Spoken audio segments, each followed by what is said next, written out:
Bonjour et bienvenue chez les douceurs de Maïlis. Je vous retrouve aujourd'hui pour une nouvelle recette et on va réaliser une pâtisserie algérienne traditionnelle assez connue qui est l'qtaïf. Donc c'est une pâtisserie à base de cha'alat qtaïf qui est celle-ci que vous pouvez retrouver ici en France dans les commerces, dans les épiceries orientales ou libanaises, arméniennes par exemple, et vous pouvez la retrouver aussi certaines fois dans les grandes surfaces.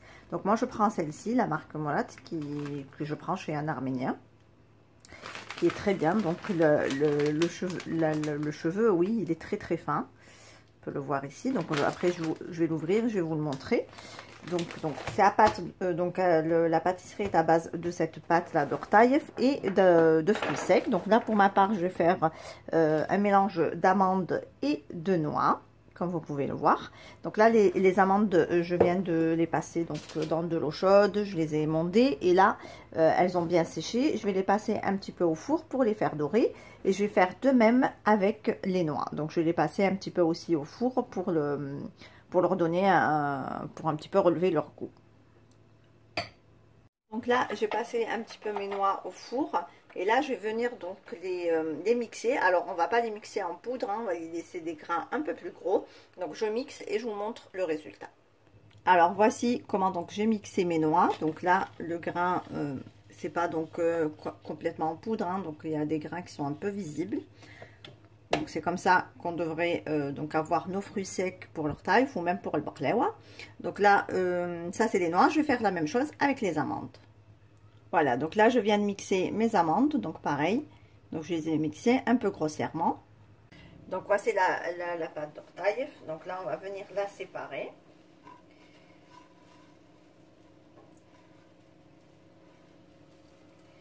Donc on vient juste la séparer comme ça avec les mains. Donc là, mon paquet fait 500 grammes. Donc après, selon le plat que vous allez faire, moi je vais faire je vous montrerai mon plat tout à l'heure. Donc je pense que je vais utiliser toute la quantité de pâte. Je vais voir en fait, hein, je vais d'abord l'ouvrir et puis ensuite je vais mesurer avec mon plat et je vous dirai exactement combien de grammes j'en ai mis. Donc on essaye bien de la séparer.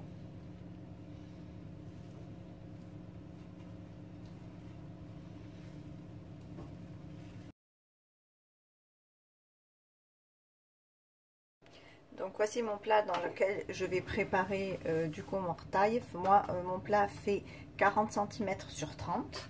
Donc là du coup pour la pâte j'ai prélevé 400 grammes uniquement. Donc ça me suffit, j'ai essayé d'étaler les deux couches pour voir. Donc je pense que 400 grammes c'est suffisant. Donc je garde que 500 grammes. Donc j'ai ouvert, donc j'ai bien séparé. Voilà, donc ça fait un peu comme ceci. On n'a pas besoin de les couper. Et on va venir donc les graisser avec un mélange. Alors moi je vais faire un mélange de beurre et de semen fondu. Et on va venir graisser notre pâte avec. Donc là j'ai fait fondre donc mon beurre et le semen. Donc j'ai fait un mélange. Et je vais venir, donc là j'ai à peu près 300 grammes. Donc je vais venir arroser petit à petit ma pâte. Et je verrai en fonction si je rajoute ou pas. Donc j'arrose un peu, je travaille ma pâte pour bien l'enduire de matière grasse et je rajouterai si besoin. Il faut que votre pâte soit bien enduite de matière grasse pour qu'elle ait un bon goût et aussi du croustillant.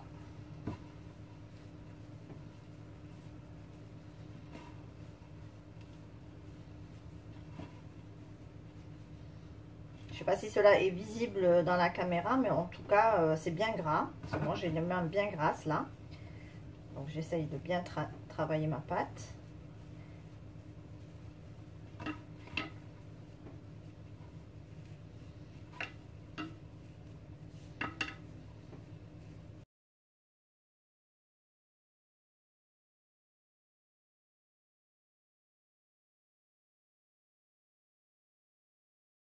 Pâte avec le mélange de beurre et de semen. Donc on voit bien que ma pâte, elle est bien enduite de beurre.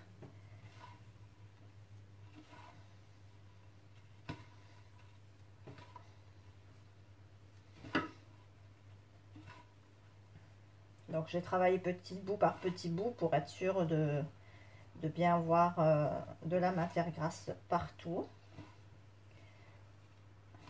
Voilà. Là, pour parfumer la pâte, alors on va mettre légèrement, donc genre un bouchon d'eau de fleur d'oranger, vraiment un tout petit peu. Voilà, juste quelques gouttes comme ceci.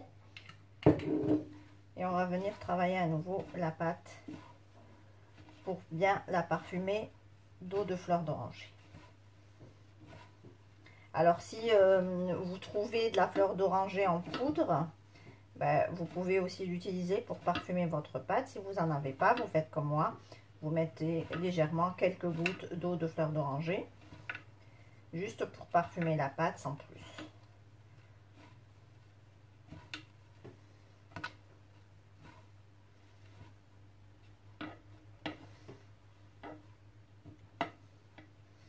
Voilà, on va passer par maintenant au montage de notre ortaïf.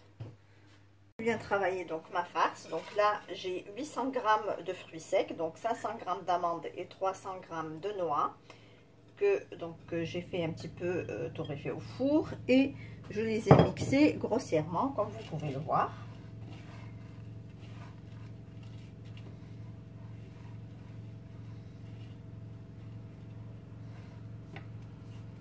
Alors ici, je vais rajouter 200 g de sucre. J'ajoute donc 200 g de sucre.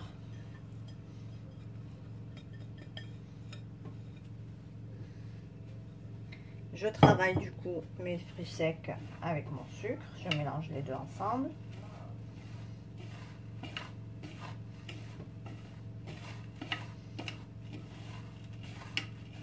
Cette farce, c'est exactement la même que je fais aussi pour le baklawa, que vous retrouverez. Je vous laisserai le lien de la vidéo sur le point d'information tout en haut de votre écran. Donc vous allez voir apparaître un i en haut de votre écran. Je vous laisserai du coup, en cliquant sur le i, vous allez avoir la recette de baklawa que j'avais réalisée l'année dernière pour le Eid.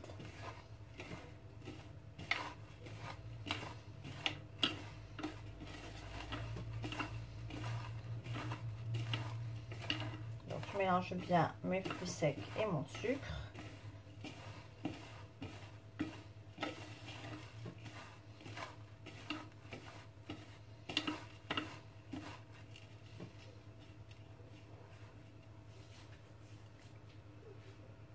Ici, je vais rajouter une cuillère à soupe de cannelle.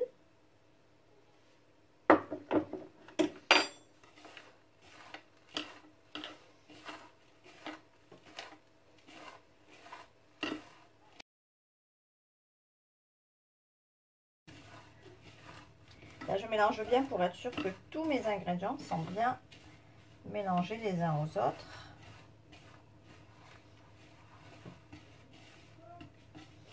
Voilà. Et je vais ajouter maintenant 6 cuillères à soupe d'eau de fleur d'oranger.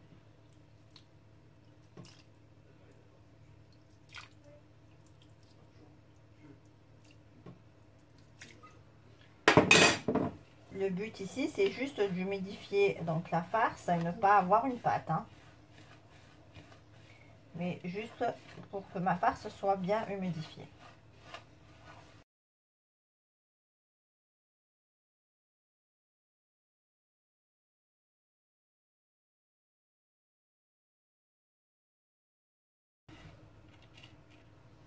Voilà, ma farce est à présent prête. Donc là, on va venir tapisser notre moule. Alors d'abord, on va mettre un petit peu de gras.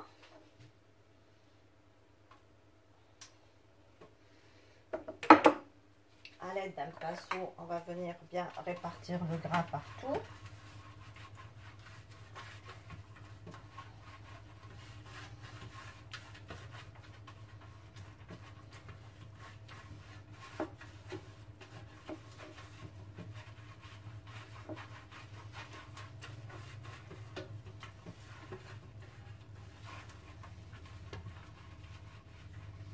Et on va venir donc tapisser notre moule avec d'abord une couche de pâte. Donc on divise la pâte qu'on a en deux pour avoir exactement la même quantité en haut et en bas. Et on va venir donc répartir notre pâte au fond de notre moule.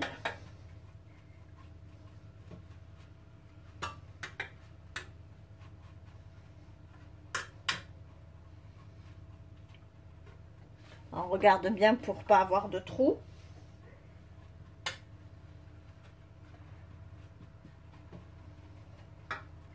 On répartit bien la pâte, on tasse avec la main et on essaye justement d'ajuster pour avoir exactement la même hauteur partout.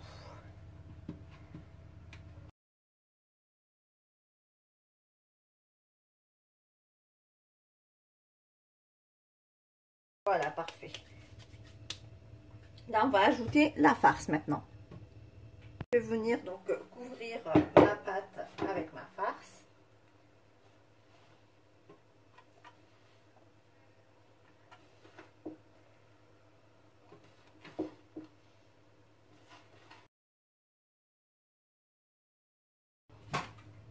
Voilà, et je viens donc bien ajuster ma farce pour avoir exactement la même hauteur partout.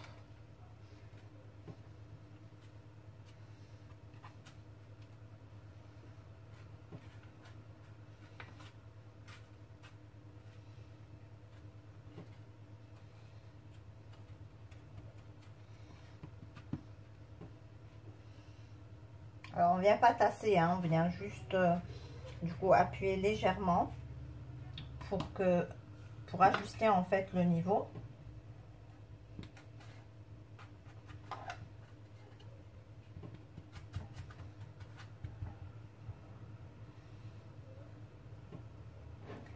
Et être sûr d'avoir exactement la même hauteur partout.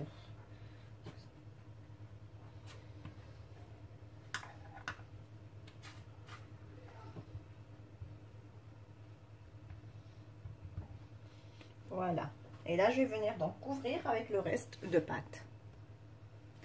Donc là, je reprends ma pâte et je viens mettre des petits tas un peu partout.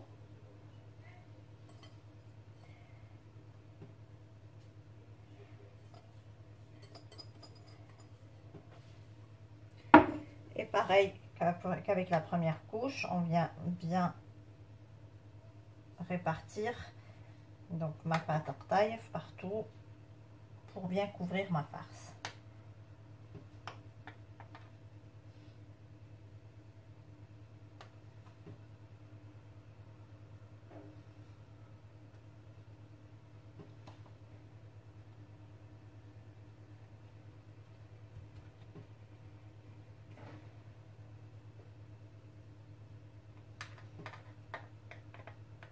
Alors on répartit bien la pâte pour pas avoir de trous et pour qu'on ait toujours la même hauteur de partout.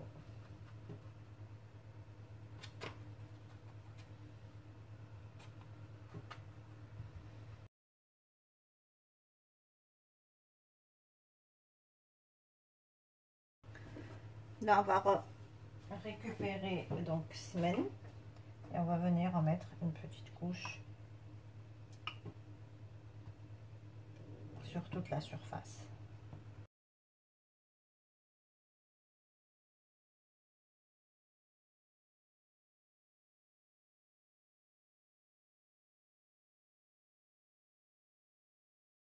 Donc voilà, mon plat d'ortaïf est terminé. Donc là, je vais l'enfourner à 180 degrés pour une durée entre 30 et 40 minutes.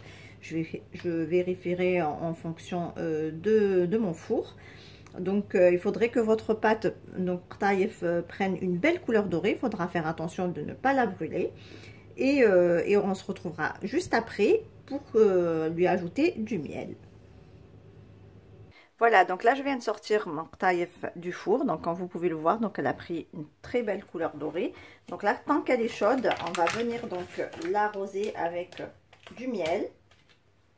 Donc moi j'ai pris 1 kg de miel comme ceci et je vais venir du coup l'arroser directement.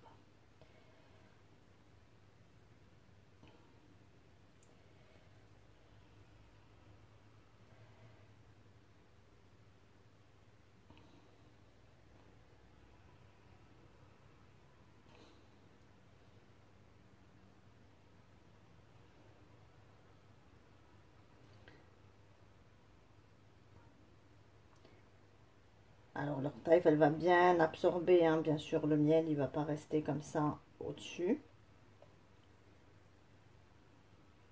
Alors j'ai mis du miel froid puisque ma taille elle est bien chaude. Mais sinon vous pouvez du coup le chauffer si votre pâte est froide. Voilà, donc là j'ai arrosé mon taille de miel, donc comme vous pouvez le voir. Donc là, elle a déjà absorbé un petit peu le miel. On peut le voir, hein, elle est bien mielleuse. Regardez, si j'appuie un petit peu, on voit bien qu'il y a du miel partout, partout, partout. Voilà. Donc moi je vais la laisser comme ça la nuit, puis je la couperai demain matin et je vous montrerai le résultat final.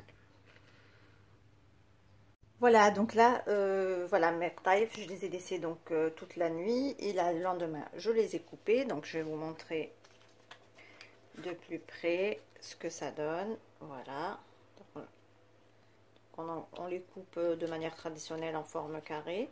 Donc je vous montre un petit peu la farce, on voit bien le miel. Et voilà.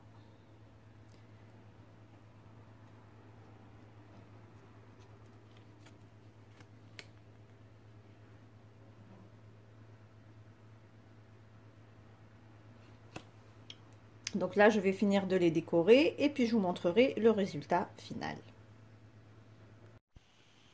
Et voici le résultat final de mes tailles, comme vous pouvez le voir. Donc j'ai décoré chaque part avec des fruits secs différents. Mais sinon, vous pouvez bien entendu les laisser sans décoration, comme le veut la recette traditionnelle. Ici, on arrive à la fin de notre recette. J'espère que celle-ci vous a plu. En tout cas, si vous avez aimé, laissez-moi un like et un commentaire. Et n'hésitez surtout pas à partager la vidéo autour de vous. Si vous êtes de passage sur ma chaîne, soyez les bienvenus. Vous pouvez vous abonner en cliquant sur le macaron qui apparaît sur votre écran. Et vous pouvez également activer la cloche des notifications pour ne pas rater les prochaines recettes. Je vous laisserai la liste des ingrédients en langue arabe et en langue française en barre d'informations, ainsi que les liens vers mes comptes Instagram et Facebook. Je vous souhaite un très bon appétit. Je vous retrouve très vite pour une nouvelle vidéo. Merci de m'avoir suivi et à très bientôt chez les douceurs de Maïlis.